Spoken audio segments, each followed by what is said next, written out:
सदर घटना ही पनवेल ते खांदेश्वर स्टेशनच्या दरम्यान घडलेली आहे। 7:59च्या ट्रेनमध्ये फिर्यादी या लेडीज कोचमध्ये प्रवास करत असताना ट्रेन सुरू झाल्यानंतर अचानक एक इसम गाडीत चढल्यानंतर महिला प्रवाशांनी त्यांना सांगितलं की हा लेडीज कोच आहे। त्या दरम्यान ट्रेन प्लॅटफॉर्म सोडून पुढे निघाली होती।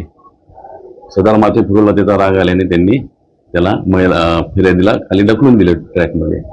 त्यानंतर आरोपीला तात्काळ माहिती मिळताच कॉलरकडनं पुढील खांदेश्वर स्टेशनला ताबडतोब ताब्यात घेण्यात आलेला आहे।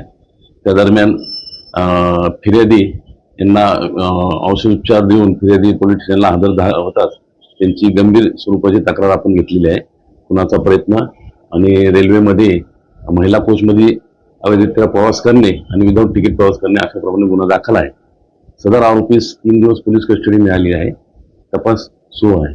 तर फिर्यादीला डिस्चार्ज दिलेला आहे पहिल्या दिवशी, परंतु नंतर थोडासा फीवर ताप असल्यामुळे त्याचा उपचार सुरू आहे। हां, डॉक्टरांनी त्याच्यावरती औषधोपचार केला आहे। गोळ्या दिलेल्या आहेत आम्ही, त्याच्या 2 वेळेसच्या गोळ्या देत असतो। गोळ्यांनी काही त्याच्यावर बऱ्यापैकी चांगला होण्याची शक्यता आहे असं डॉक्टरांनी सांगितलेलं आहे।